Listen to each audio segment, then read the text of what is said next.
Good evening and welcome to Monsters Among Us. I am your guide, Derek Hayes. Come on in. We have a heaping pile of stories to share with you this evening. So take a seat, grab a drink, and get ready to get your spooky on. Because this is Hometown Legends number 8, Part 2. Like the first installment of the Season 8 finale, the second part is equally as stuffed with terrifying hometown tales. So let's get this thing rolling.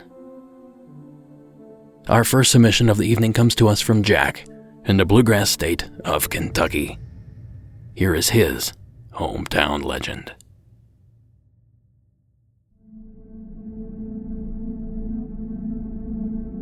Hi, Derek. My name's Jack from Bowling Green, Kentucky. I called in once already with a big black cat story, but I wanted to call in and give you some hometown legends from my area. And so I've been thinking about what I wanted to call in first, because I grew up in an area that has a lot of, I guess, supernatural tales, not, so much as actual activity, but lots of stories. So I'm from the Mammoth Cave area in Kentucky, which is a 40-something thousand square foot national park with a really big cave under it. Legend I'm calling in about has to do with the cave, actually. So back in the 20s, there were a lot of families in the area owned many of the caves that are now known to be connected to Mammoth Cave. But even yet, there are still quite a few caves in the area that do not connect to actual Mammoth Cave. But it was a big tourist area back in that time, and so families that owned these caves could make a great deal of money, and that could be, how they made their living. This one family, the Collins family, owned several caves, but one cave on their property hadn't been fully explored, and it was called Sand Cave.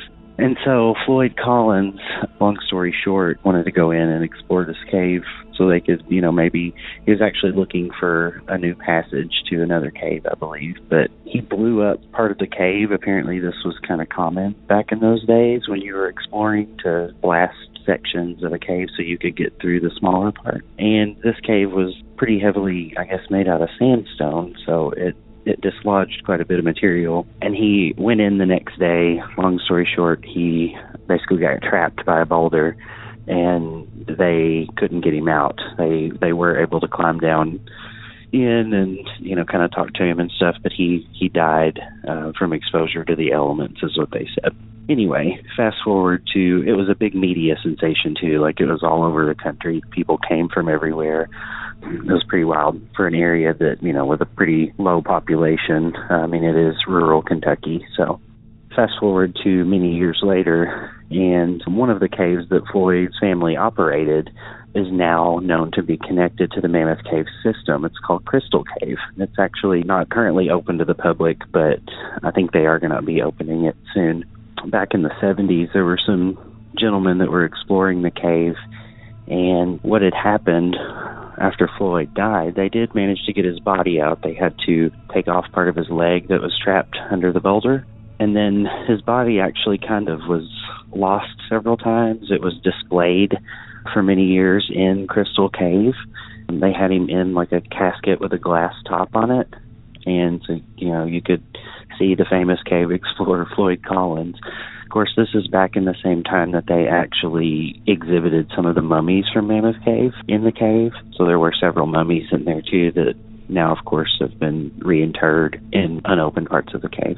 Anyway, these two gentlemen that worked for the National Park Service were down in Crystal Cave doing some exploring, and there was a part of the cave that was really deep, but they actually have phone systems in there. So they were way down in this deep part of the cave, and one of the phones began to ring. And it was strange because, this cave isn't open, so there's no one else in there with them. And this was at the time that Floyd's coffin was still on display. So they, went to this phone. They pick it up, and there's nothing there. It's just like a static or something. And so they, are kind of like, what's going on? Well, then they got to thinking about it, and these phones were installed in an earlier time, I think maybe the 40s or 50s. And they realized that that particular line was not even in operation. It had been cut. But it was coming from the part of the cave where Floyd's coffin was.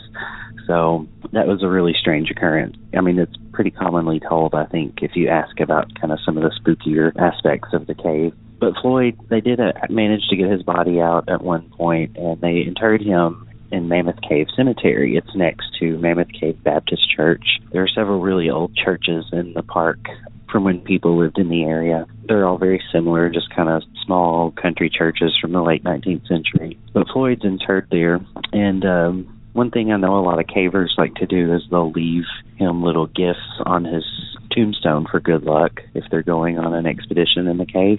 We're talking a cave that, well, they don't even know how long it is, actually. It is the longest cave system in the world, but there's still quite a bit of it that's unexplored.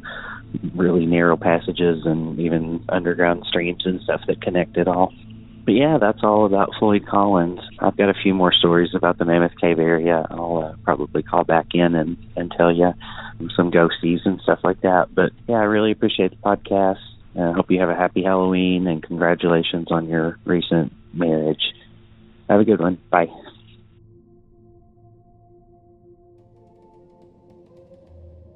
Thank you, Jack. I remember reading about this particular story just a couple of years ago. Coincidentally, Floyd actually died 95 years to the day of the release of this very episode. Tell me that's not synchronicity. It's not. To get a better sense of the sensation around this tragedy, I dug up a 2009 news story covering a failed feature film project by a fairly big Hollywood star. Academy Award winner Billy Bob Thornton has a new passion: to direct and star in a movie about this man, Kentucky cave explorer Floyd Collins. Collins entered Sand Cave on January 30th, 1925, and never saw daylight again. This begins the story of this terrific media event and rescue attempt that went on and occupied the front pages of papers all across the country for a period of 2 weeks. To understand better what happened to Collins, Beaver Creek author Roger Brucker explored the now off-limits Sand Cave in 1977, and then co-authored the book Trapped, the story of Floyd Collins. It was unstable and very, very scary. I've never been in a scarier cave in my life than Sand Cave, where Floyd was trapped. Brucker learned that Sand Cave was an unstable mass of broken-down rock, and the passage that Collins crawled through that day was a wormhole. A rock shifted, trapping Collins' left ankle. The more he struggled to pull this foot out, the more rocks came down around him, packing him in. It was 24 hours before family and friends began searching for Collins, and not much later before the press arrived. That included a reporter from the Louisville Courier-Journal named Skeets Miller, who was brave enough and small enough to crawl 50 feet below the earth to interview Collins.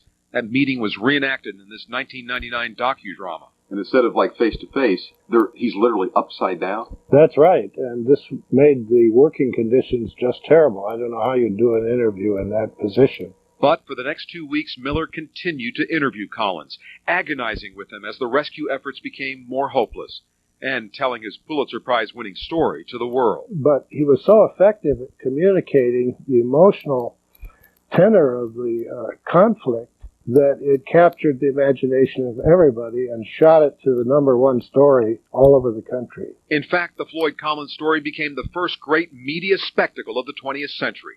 The new technologies of wire photos and radio broadcasting were just emerging.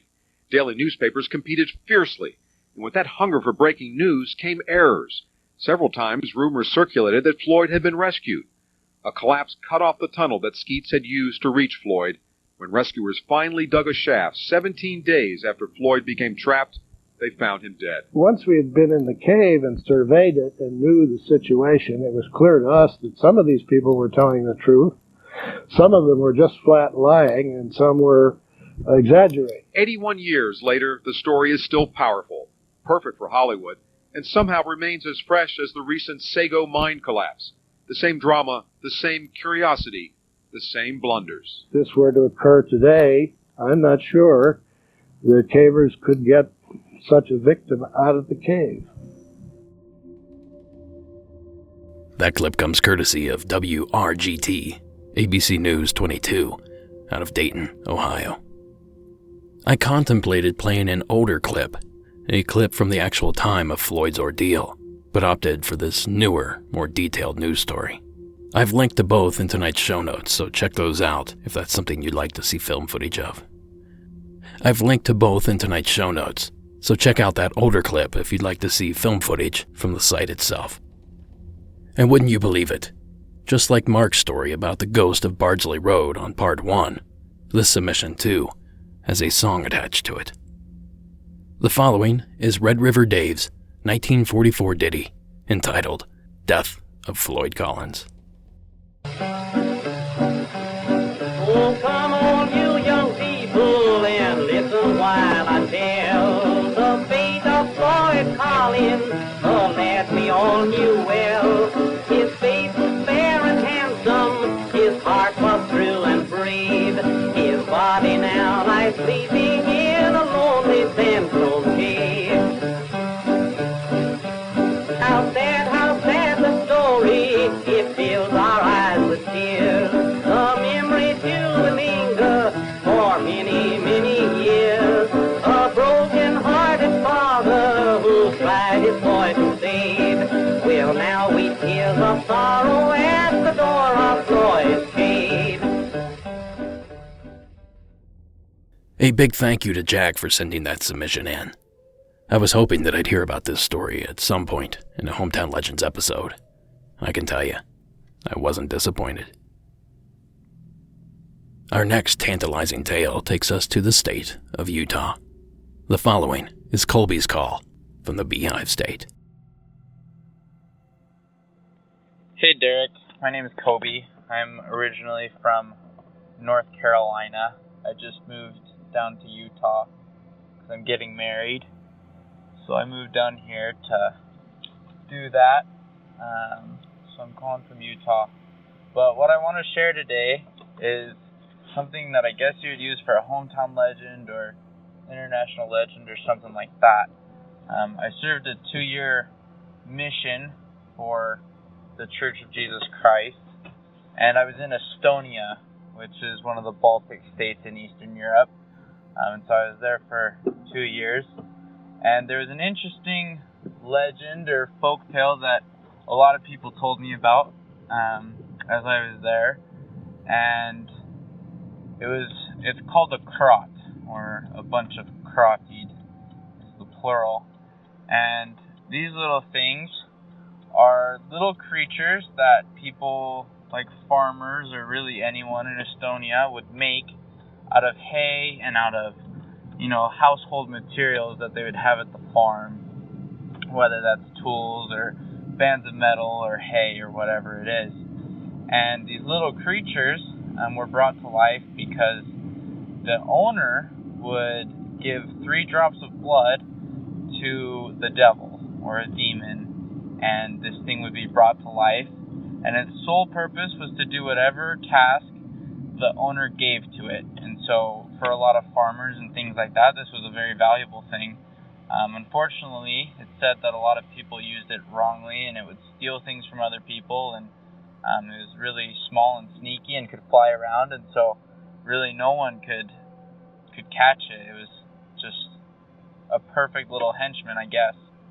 And the thing was, in order to make sure it wasn't dangerous, it always had to be doing something. If it didn't have a task, it would turn dangerous and it would try to kill its owner that brought it to life. And so the only way to get rid of a crot was to give it some impossible task to do.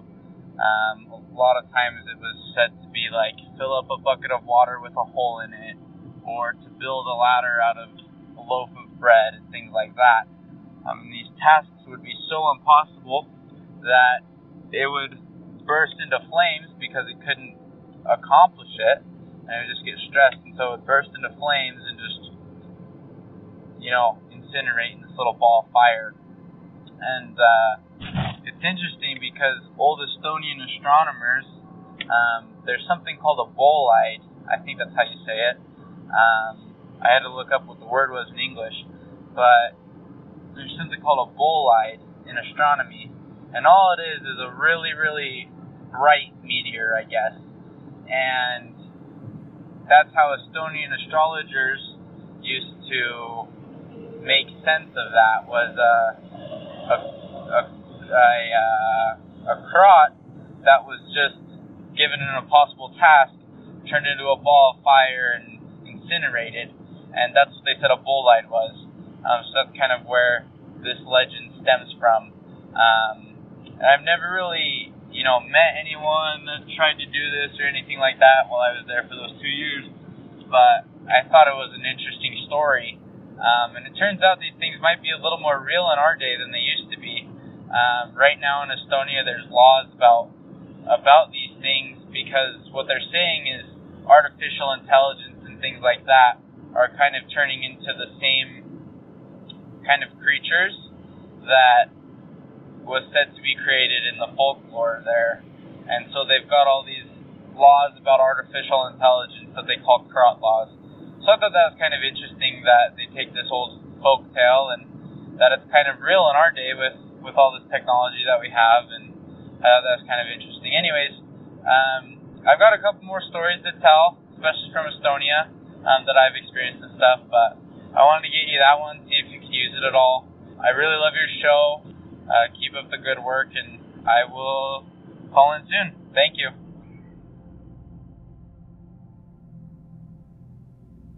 Thanks, Colby. I wonder if I might be one of these crots, because I swear people have been giving me impossible tasks most of my life. In all seriousness, I've actually never heard of these little creatures, but I find it fascinating that their belief in these little creatures is having a negative effect on Estonian technical advancement. I just find that very interesting. So thank you again, Colby, for sharing that call. And like I said on the last episode, stories from foreign lands really pique my interest, mostly because the information is not only new and exciting to the listeners, but new and exciting to me as well. Speaking of submissions, if you have a story you'd like to share, call the hotline at 1-888-608-NIGHT.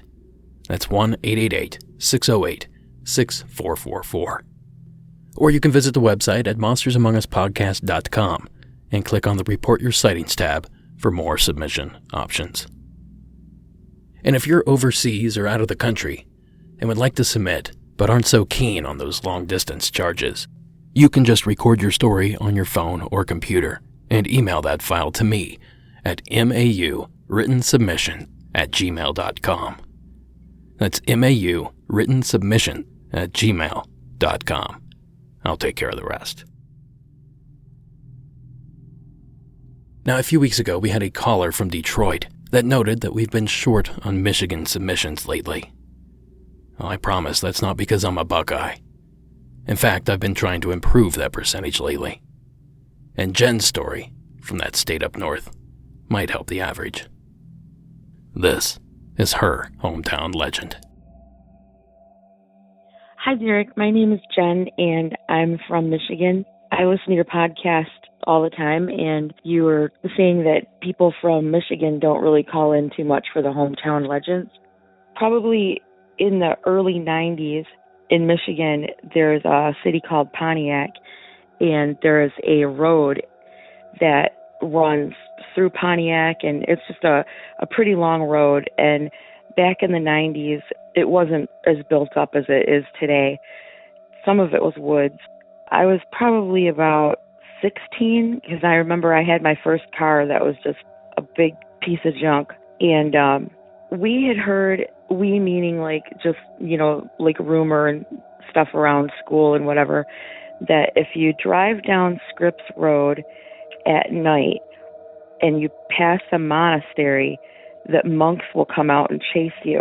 And I remember, like, before I ever even turned 16, this was like just a huge, like, everybody knew this around Pontiac and Waterford, and it's about an hour north of Detroit, so that's where I'm actually talking about.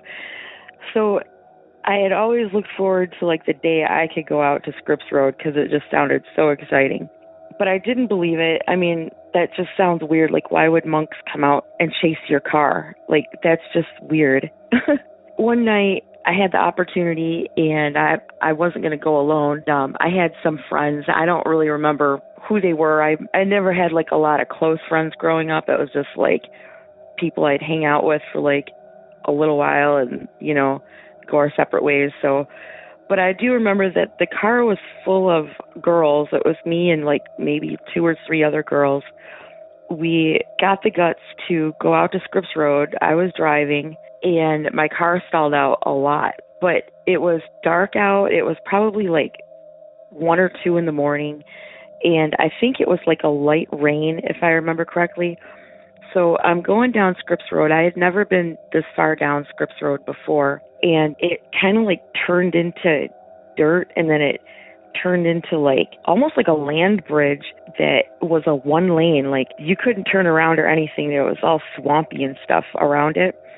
And I remember thinking as we went over it, it wasn't even a bridge. It was just land that, it was just low-laying land with swamp around it. So I remember thinking as we went across this, I was like, I sure hope this isn't true, that the monks come out and chase you, because I don't think I can get my car to turn around on this little slit of land. So right after that, because we didn't really know where the monastery was or anything, we just kept going until, something happened. So we're going real slow, because it's night, and it's dirt road, and we're looking for the monastery, and now we're going across this swampy land bridge. So as soon as we get out of that land bridge, there's a clearing, and then there's a building on the left. It's like a long building. It was dark. I couldn't really see, and, everybody in the car was like, there it is, there it is. We stopped, and we were just looking at it, and we were waiting for the monks to come out, and all of a sudden, like, you could see, like, this figure, and we were like, is that a monk? Because we just couldn't believe that this story could be true. So we just thought, it was just somebody outside the building or something, until it started, like, running at us, and it was in a long, flowy-ish, not, like, super flowy or anything, but just, like, like a robe, and it started running towards us, and I couldn't turn around because the land bridge we had just crossed that land bridge thing where it was 1 lane, even though now it was 2 lanes. I don't remember why we didn't continue to go forward. I don't remember if it dead ended or we were scared. I think we were just scared to keep going. I think that's what it was. But I remember my worst nightmare of the night had come true, because I had to put this clunker in reverse and hope to God that it didn't stall out when I was going in reverse across this land bridge, being a brand new driver with a monk chasing the car, which I wasn't going very fast, but it was a long distance from the building because it was kind of on a hill until the monk or whatever it was got to our car. So I threw it in reverse, and in my panic, fight or flight kicked in, I guess, and I reversed perfectly back down this land bridge thing without ditching it in the swamp. But I remember the girls, because I was, looking behind me most of the time, trying to get us away. but the girl said that the monk came right in front of the car and put his hands like on the hood. And I do vaguely remember seeing something like, you know, on the left side of my hood where the driver's side would be, the monk like ran all the way down the hill and put his hands on my car, but my car was moving by then. But then there was another one behind him. There was another monk or something behind him running too. So, and we saw that too. So that was just a freaky, you know, obviously we were scared they were going to keep chasing us, but they basically just chased us until we put the car in reverse and started getting out of there. So yeah, that was just, it's a weird story, but I just wonder if anybody remembers it from Pontiac or Waterford. Well, thank you for making your podcast. It's awesome, and have a good one. Thank you, Jen, for sharing. I really love that Jen referenced the same call that I did. Call to action heard and met, good sir.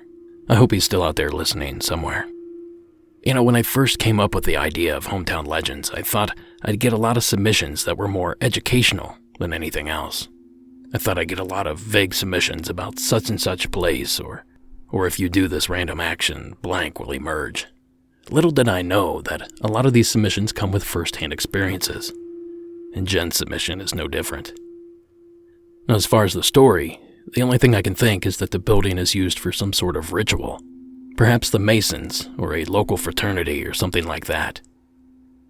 And if they happen to be there when you arrive, they would probably do their best to scare someone off. But that requires a lot of coincidence, and I doubt that's what took place here. Maybe someone listening can shed a little more light on this particular mystery. Until then, thank you again, Jen, for taking the time to share. Now for our next submission of the evening, I'm going to toss out there a story involving one of my favorite paranormal occurrences. The following is Rachel's call from the Commonwealth of Virginia.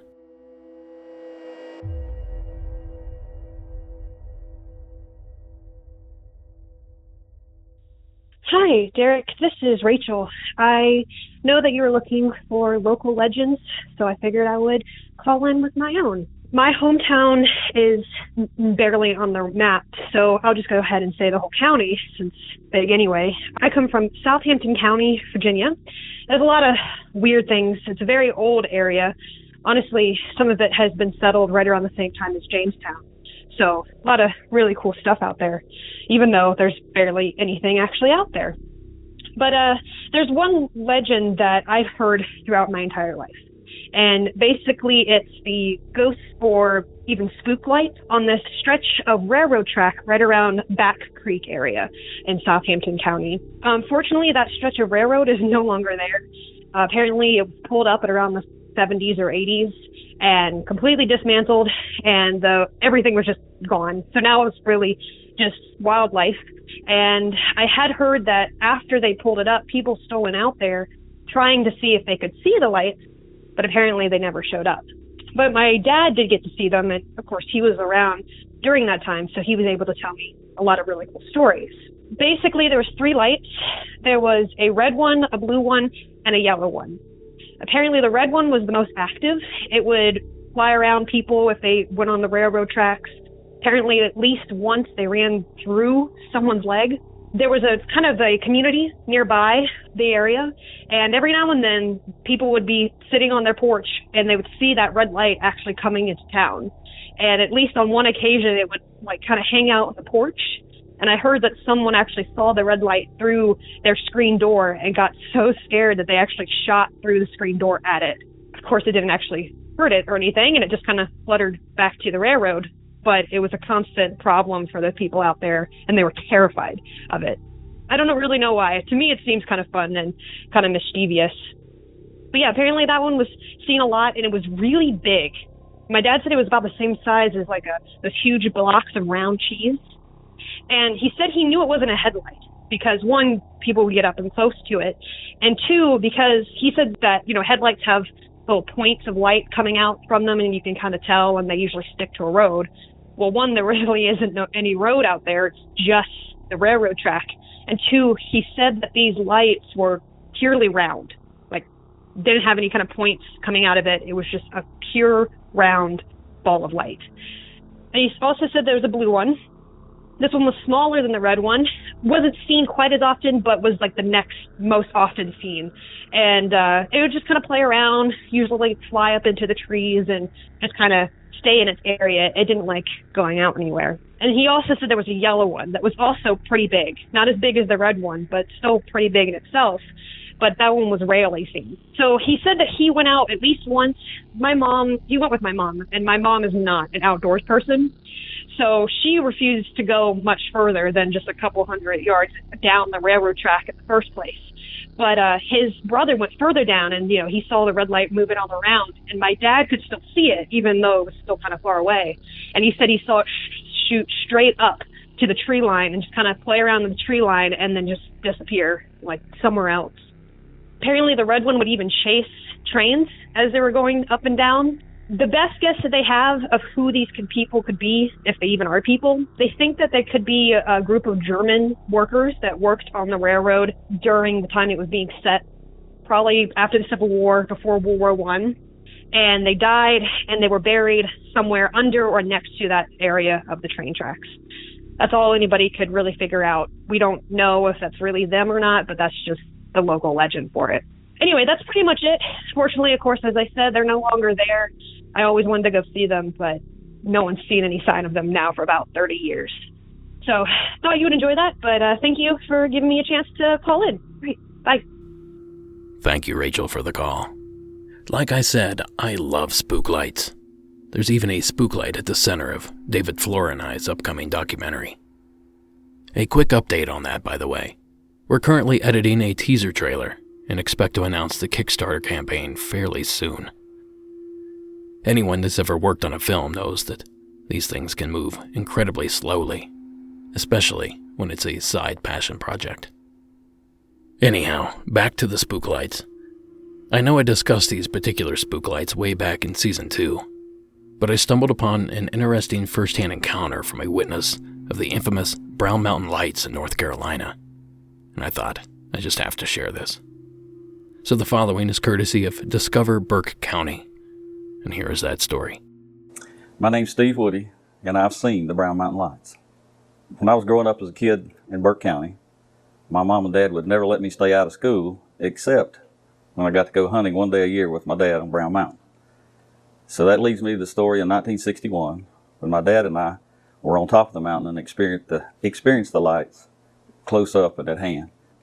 We were there very early on a November morning. It was in the 20s and sleeting very hard, and the reason we were there so early is my dad and his brother were very successful at deer hunting early on. There wasn't many deer in western North Carolina at that time, and there were people who actually camped at the base of the mountain, and as they came out each year with these deer draped across the hood of their vehicle, you might say, the following years they started following them up the mountain. So we would leave home at 3 or 3:30 in the morning to get there very early before they ever got up out of bed.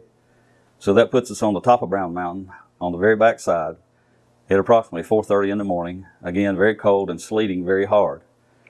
As we were sitting there in the warm truck, killing time, waiting for time to go down into our hunting area, my dad said to me, "I guess we didn't leave early enough." And I replied, "Why is that?" He said, "I see headlights coming up the mountain."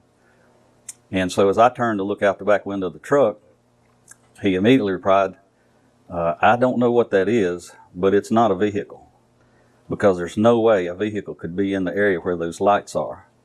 There were two lights, and you could see that they illuminated quite a large area around them. And as they came closer to us, it was a very calming, very unusual experience. Neither of us were alarmed. Neither of us spoke.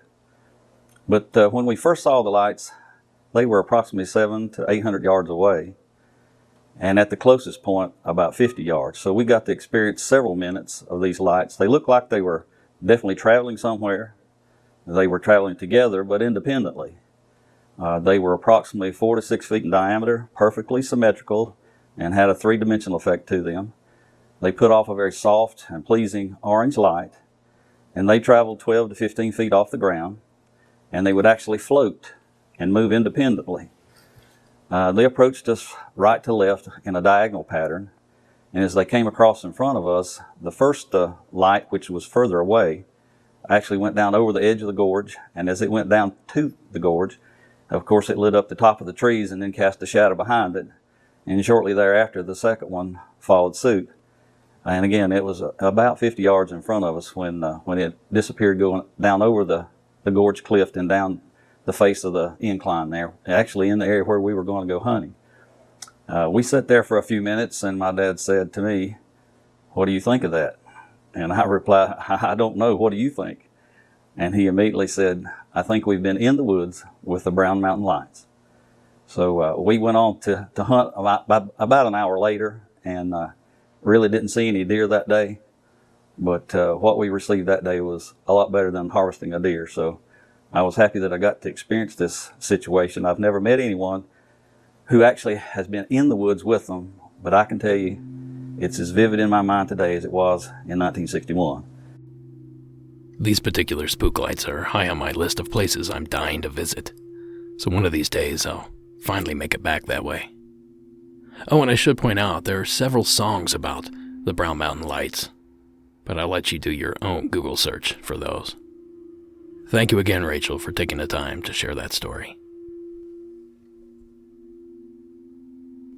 Now, I happen to have another Spooklight hometown legend, so I figured why not make a nice little Brown Mountain Lights sandwich. The following is Evan's submission out of the state of Indiana.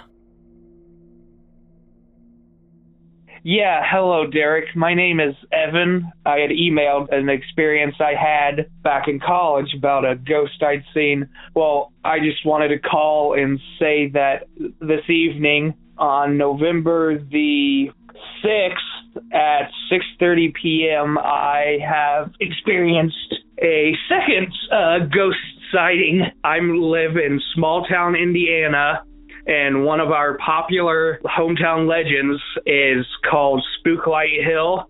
Short version is that many years ago, a farmer was waiting for his daughter to return home from a church social. It was getting late, and she still wasn't home, so he had decided to wait up for her. Finally, he saw her horse and buggy coming back to the road, so he goes out to help get her in because it was raining, and to the guy's horror, he saw that she was not in the buggy, so he grabbed a lantern and went out searching for her. He found her body, but tragically she had fallen out, and the wheel of the buggy had somehow managed to decapitate her. And the strange part of the story is that her head was never found.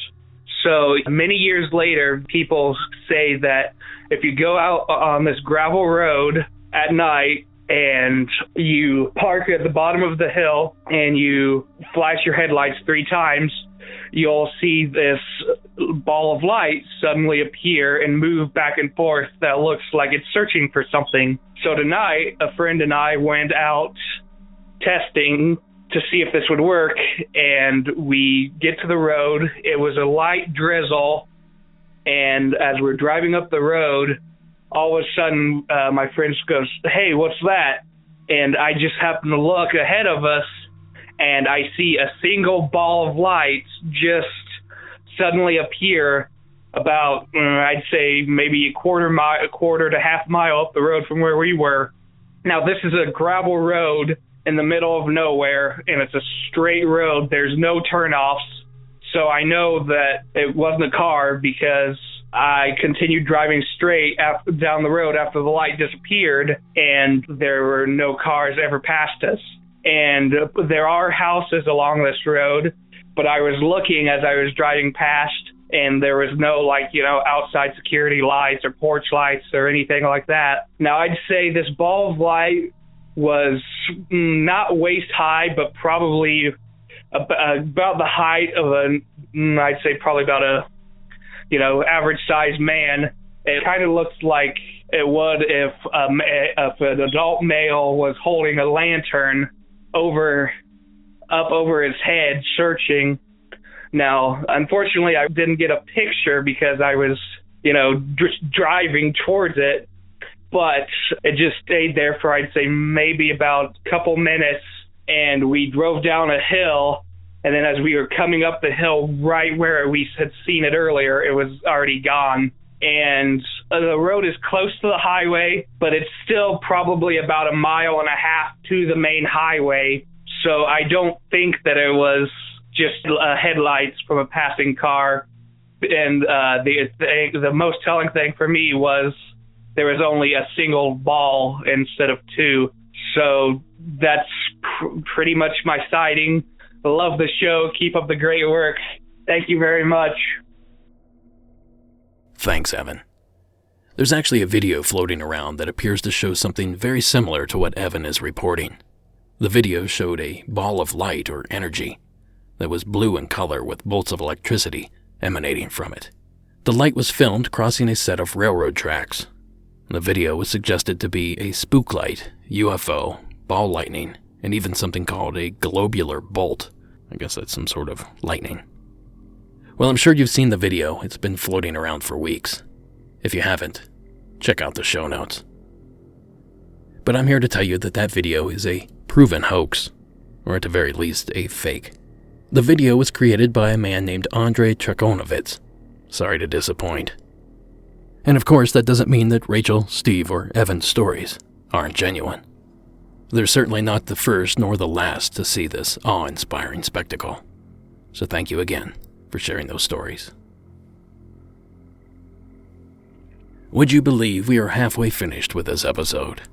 But fear not, because there's one more part still to come. And a pledge of $1 or $4 can catch you that episode a week from tonight. February 20th on Patreon, the third installment of Hometown Legends will drop. So simply visit patreon.com and search for Monsters Among Us podcast. Make your pledge, and you'll be ready to go. Now, our next tale of the evening may sound familiar. I know the location was discussed on a past episode, but this one comes with a first-hand encounter that I thought we should at least discuss. The following is John's call from the state of California. Hey, my name is John. Just calling in. My sister turned me on to the podcast and haven't stopped listening. I have a story for you, but it takes place in Southern California. I grew up in Yorba Linda area, so Orange County. This must have been in 2004, 2005, somewhere around there. I was about 15. Me and my friends heard about this canyon called Blackstar Canyon. It's down there, and it's supposed to be very, very haunted and paranormal. So we went and checked it out one day. And I remember going up these dirt roads and just kind of getting lost. We were all in the car. There was about 5 of us, probably about midnight. So we were just kind of scaring each other, pumping each other up. And then we get to this big chain link fence. And it has a bunch of signs in it. And so we're sitting there debating whether we should get out and go hike through it or not. While we're all sitting there, we put the car in park. And then one of my friends who was in the front seat starts pointing out that there is a person walking out of the gated area. And I remember we all just kind of sat there and stared because we thought we were going to get kicked out. On this chain link fence, I should add that there's a bunch of signs that say, do not enter, private property, that kind of stuff. So he ends up walking through the fence and right into our car headlights. And I just remember there was no color, there was no definitive clothing or anything. It just looked like the shadow of a person in the headlights with no person standing there. And it was all reflecting off of the signs that were in the back. So we were all sitting there in silence, just kind of like blown away of what we're seeing. And finally the driver just threw the car in reverse and we got out of there. But I just remember that whole area having just a bunch of crazy stories that go along with it. Like there's supposedly a satanic church in the middle of the canyon, and there's a bunch of other stories that a couple of my friends and my sister went over, and they saw some crazy stuff too. I'll try to get her to call in, but yeah, hopefully you can use this. Thank you. Thank you, John. I said this last time I shared a call about Blackstar Canyon, but I really need to get over there. I just Googled it, and it's a mere 1.5 hours from here, so I might just make a visit to that place sooner rather than later. I think it's important to remember that public hiking trails, especially in Southern California, attract all sorts of people. The homeless often set up camp just off trail. drug users frequent these areas as well, so seeing someone strange late at night might not be all that odd, especially given if that person is impaired or mentally ill in any way. That could certainly explain any erratic behavior. No, I'm not saying that's what happened with John, but I'm simply suggesting that it might be something that occurs there frequently. Hopefully soon I can get some boots on the ground and make that determination myself. Thank you again, John, for taking the time to share that story. Now, last week I shared a story about a tragic train wreck that took the lives of dozens of circus performers. Well, not to be outdone, Chris from the state of North Carolina has something very similar he'd like to share. The following is his story. Hey, Derek. This is Chris calling from Lumberton, North Carolina, and I'm calling for the Hometown Legends podcast. This story is about the worst train wreck in North Carolina history. And this happened about maybe 10 miles outside of town. But on December the 17th, 1943, it was around 12:30, 1 o'clock in the morning. It was an extremely cold and snowy evening. There was a southbound train that was heading to Florida that the last 3 car rails derailed, and even though they stayed upright, they had landed on the northbound lane. When the train finally stopped, the brakeman went and evacuated the 3 cars, and the conductor had asked the firemen to head southbound to keep any northbound trains from coming up by flagging them down and letting them know that there was an accident there. But what they didn't know is on their heels was a northbound train heading from Florida to New York. And as the fireman noticed the headlights from that northbound train coming, he tried to light the fusee, and he actually slipped on a patch of ice. He fell, broke the fusee, and was unable to light the warning light. And he tried to wave the train down, but the conductor didn't see him waving. By the time the conductor saw the derailed train on his track, it was too late, and the northbound train slammed into the derailed cars. The accident actually caused 79 deaths. 47 of those were soldiers that were heading from Florida to New York. They were heading home for the holidays.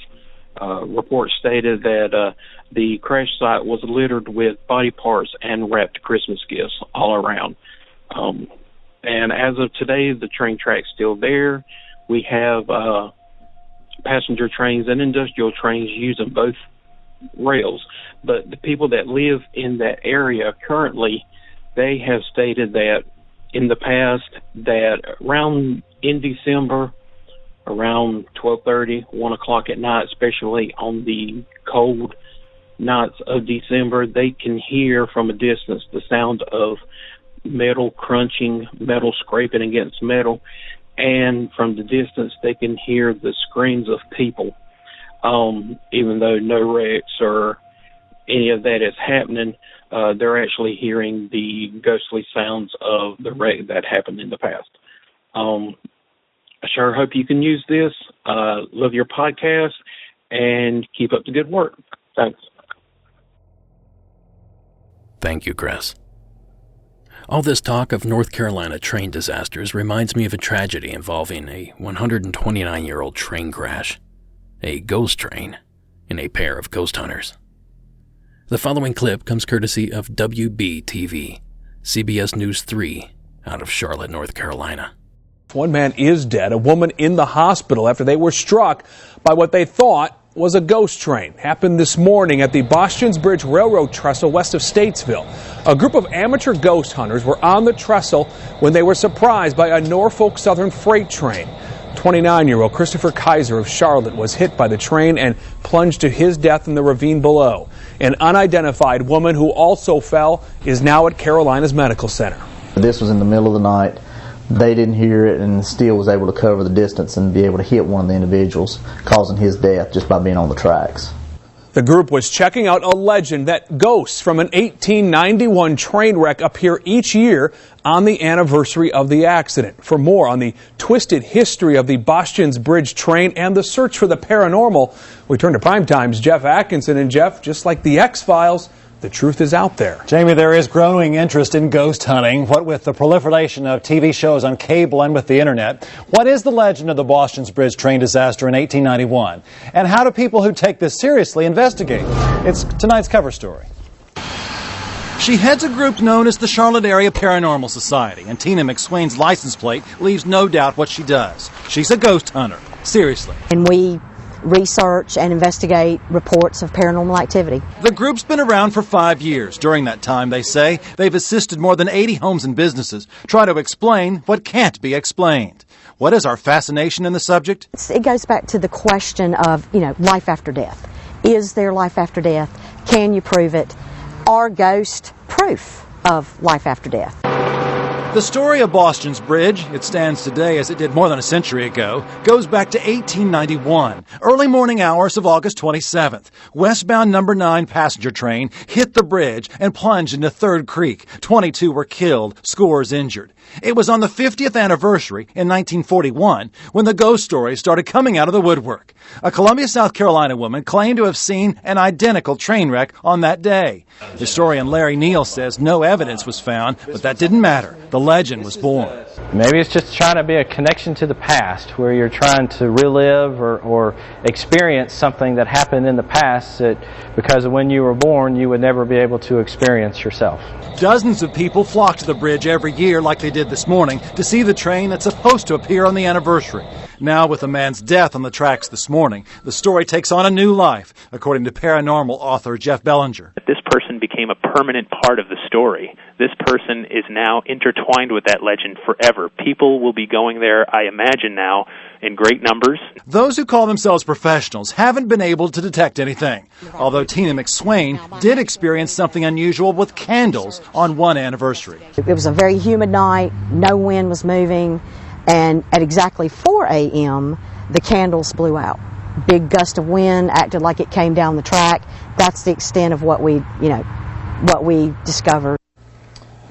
Boston's Bridge is on a Norfolk Southern Railroad line that runs west of Statesville towards Asheville on a busy corridor. There's a bend in the tracks near the side of the bridge, and it caught today's amateur ghost hunters by surprise. Obviously very sad with the loss of life. Is this being ruled an accident right now? That's what the Iredell Sheriff's Office is saying at this point, Jamie. They were on the tracks, and they should not have been. Professional ghost hunters, those who take this seriously, wisely point out to us that they do not trespass, and they act responsible and professional at all times. We all hear bumps in the night, and we wonder what they are, and as an interesting tale and a sad end to it today. Thank you, Jeff. This is certainly reminiscent of the Pope-Lick, Kentucky tragedy from a few years back. You may remember that a young Ohio woman was struck and killed while searching for the infamous goat man of the Pope-Lick trestle. Now, this is a perfect reminder to us weirdos that these places we investigate can be dangerous. Searching in public places or locations where you have permission is the only real way to avoid a nightmare scenario like this. So please, be careful out there. Thank you again, Chris, for sharing your tale. Our subsequent story of the evening sends us north to the state of Maryland. The following is Danny's call. Hi, Derek. I'm calling in for your Hometown Legends episode. This is Danny from St. Michael's, Maryland. But my sighting actually, or my legend takes place in the next town over where I work, Easton, Maryland. It's a small, historic town, beautiful place, but a lot of Victorian era and colonial era houses. And so the legend is this old house. It's an old brick house called the Foxley Manor. Supposedly it was built, I believe, in the early 1800s, possibly a little bit earlier, by the Tillmans, which were a really famous family around here, very wealthy. And their claim to fame for this house was there was a disfigured son in that family, and they kept him chained up in the attic. I don't know how much there really is to back that up, but that's the story that's always been told around, and it's supposedly his ghost that kind of haunts the place, and there's all kinds of wacky stuff that happens in there. People seeing full-bodied apparitions and stuff missing and floating around and all kinds of crazy stuff. But I actually just had an experience right outside of there, I think. It's Halloween night, and my girlfriend and I decided it would be a cool idea to walk around Easton and check out all the local haunted spots. So it's been blowing all night. Right now it's kind of stormy, so it's a dark and stormy Halloween night. But earlier it wasn't raining, so it was perfect to walk around. But there weren't a whole lot of people out like I thought there would be. We really didn't cross paths with no more than 10 people. So we're making our rounds through the town, and then I was telling her, okay, let's go close this off right. Let's go see Foxley Manor. So we're walking down the side streets to get there, and we noticed up ahead of us there's this couple that were pushing a baby stroller, and they were walking fairly slow, so we kind of caught up to them right as we were getting to Foxley Manor. And the closer we got, we realized they were kind of dressed in period clothing, like Victorian-era style suit, and the woman was wearing this white dress, and the baby carriage looked kind of old, so we were thinking, oh, that's so cool. They must be, must have gone to some kind of Halloween party somewhere and were dressed up like that. So we kind of went on about our business, and I was telling her about the history of the place and how the kid was supposedly chained up in the attic and everything. And we were probably a good 15 feet behind these people, and we walked around the side of the house, and they happened to be in front of us. Well, they turned the corner to walk into the backyard, and I was like, oh my gosh, they must be the people that own it. I've never actually met them. And so as we caught up to where they were and turned right, there's actually a gate right there, and it was shut, and from what I could tell, it was locked, and those people were nowhere to be found, almost like they had just walked right on through. We never heard them open a gate and close it. And it happened so quick. I don't think there's any way that we would have missed them walking into that backyard. It's the strangest thing. And we both just kind of looked at each other and were like, oh my God, like what happened? She doesn't really believe in a lot of that kind of stuff, and I'm as skeptical as can be, but I don't see any other way around it. I would love to believe that was the owners of the house, way back when, the Tillmans. It was a really odd experience. I just felt like I had to share it, and it happened to line up perfectly with one of the most haunted places in Easton, so I'm kind of really excited about it. Can't wait to tell everybody about it tomorrow, my family. Yeah, love the show. Love what you're doing. Thank you for all the wonderful podcasting, and I hope to call back with more stories. Thanks. Bye. Thank you, Danny. How about that? Not only do we get a legend, but we also get a personal experience, and it was reported the same day as the call. The mention of the disabled son chained up reminds me of one of my favorite films, The Goonies. Although I doubt the situation in Danny's call was nearly as playful as that film. Sadly, that was often the practice back in the day. They simply didn't know how to care for the mentally and physically disabled. It's very tragic. Thanks again, Danny, for taking the time to share that call. And I know you mentioned it, but I think it bears repeating. You should always question anything quote-unquote paranormal that you see around Halloween. Technology these days can easily fool us all, especially when we already have spooky on the brain. Last week, I mentioned that I was the guest on the brand new series, Stories with Sapphire. Well, guess what, guys? That episode dropped yesterday. So you can head over to your favorite podcatcher and find that episode. Again, that's Stories with Sapphire, and I believe my episode is called Coincidence.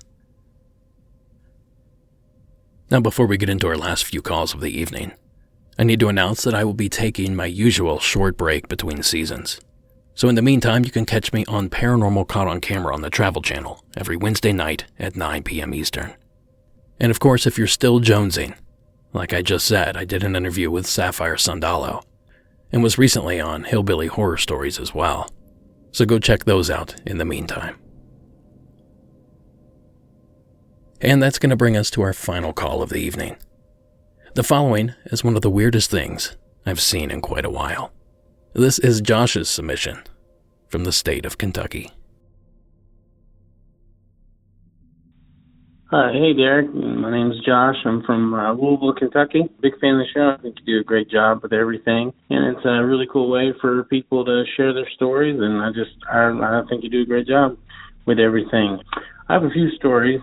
Like I said, I'm from Louisville, Kentucky, but I grew up in Bardstown, Kentucky, which is a pretty historical small town about 45 minutes south of Louisville. Tons of ghost-related things happen there all the time. Bardstown's kind of known for being haunted in that regard, so I'll call back with a few more stories pertaining to certain events in the town itself, and also my grandfather's house. It was built in 1845. It was used as a neutral field hospital during the Civil War, and I have tons of ghost stories about that house that I could share with you too. But the reason why I'm calling today is because right on the outskirts of Bardstown, kind of in a smaller community, still in Nelson County, there's a local legend about what's called the donkey tree.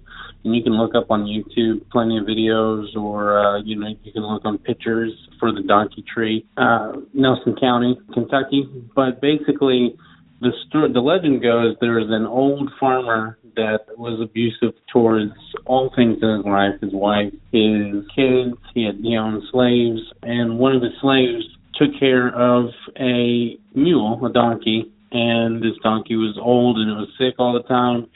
And one day, this farmer just was fed up with everything, killed the slave out of rage for something that had happened. I'm not exactly sure the logistics of what supposedly happened that day, but then he tied the old donkey to a tree where the legend has it that it died, exposure to the elements, starvation. And eventually this tree became cursed by the spirit of the slave that took care of the donkey. And the tree eventually grew to the shape of a donkey-like animal.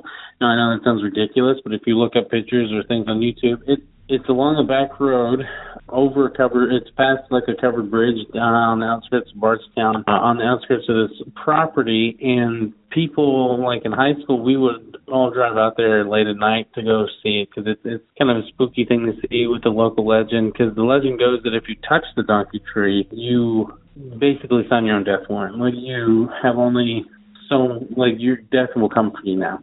Kind of weird curse, I guess, but to be fair, may just be circumstances. Everyone I've ever known to have touched it has either died or really horrible circumstances, including deaths in their family or deaths close to them, have happened to them. I used to go out there all the time, or take people out there all the time. I even took a few dates out there when I was in high school, just to kind of have something fun to do around Halloween time in a small town where there's nothing really to do except to go to a Walmart or to a movie or field parties. Yeah, the donkey tree, man, check it out. Said you can find stuff on YouTube about it. There's plenty of scary local legends that kind of, the core legend of the slave owner farmer guy that tied the donkey to the tree is like the core element of the story, but there's several other retellings and repurposing of the story that I can't quite remember at this point. They're pretty good too. But yeah, keep doing what you're doing, man. You're doing a great job. Appreciate everything you do, and talk to you later.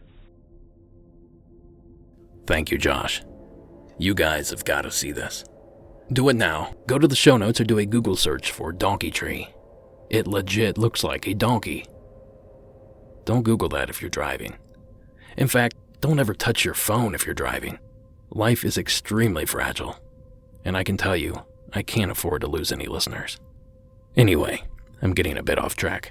I was super curious about this donkey tree, so I reached out to one of my paranormal hookups in the state of Kentucky to get some more information on this gnarly tree.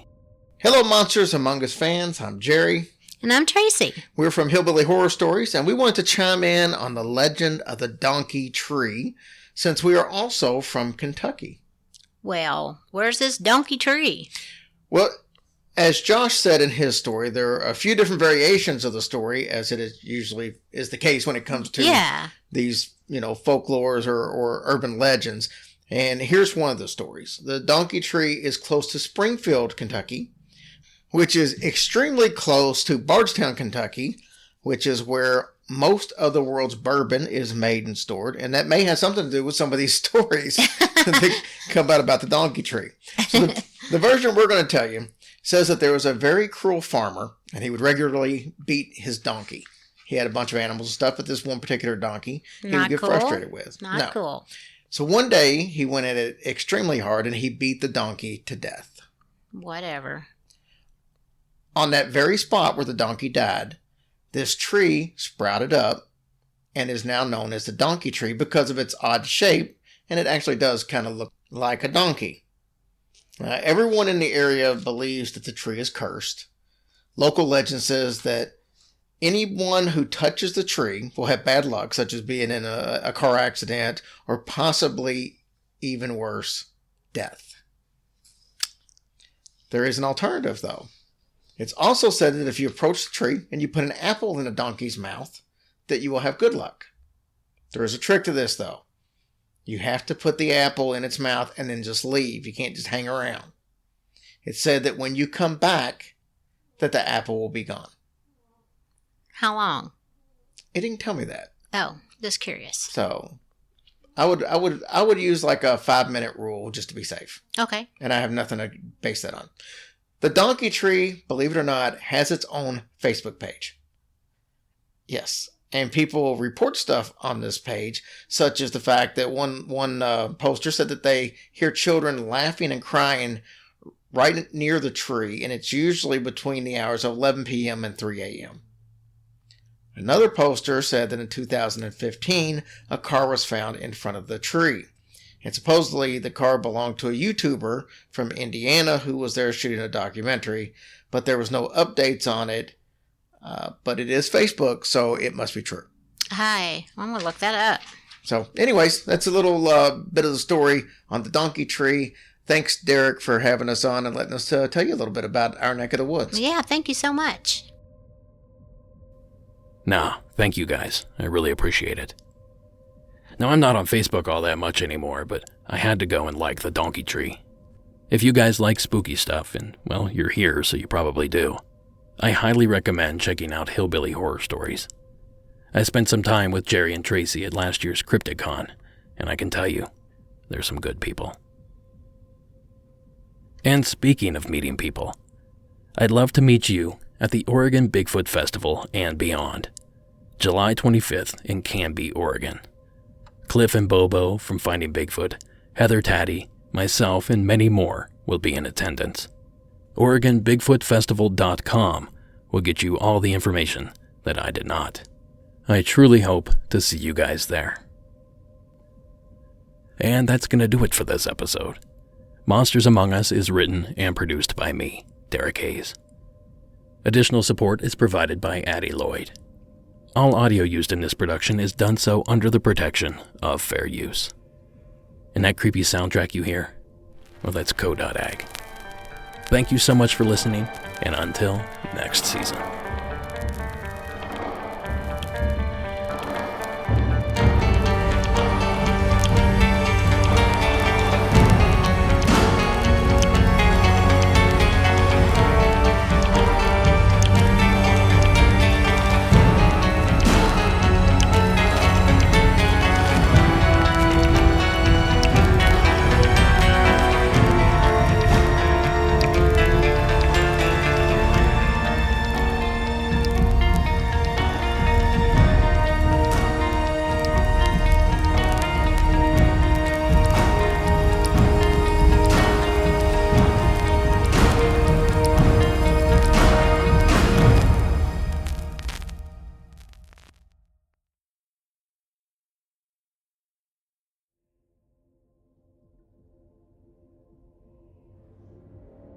Each week I play an extra story for those brave enough to stick around.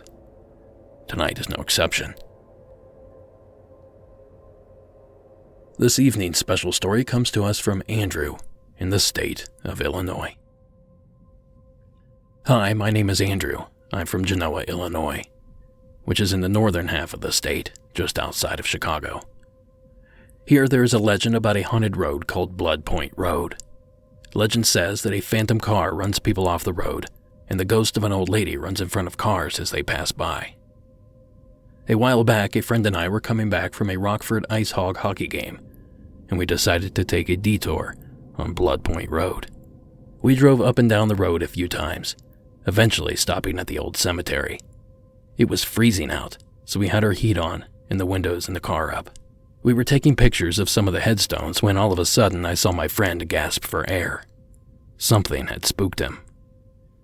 And that's when we began to notice cold spots within the car, especially in the back seat. This is the freakiest part.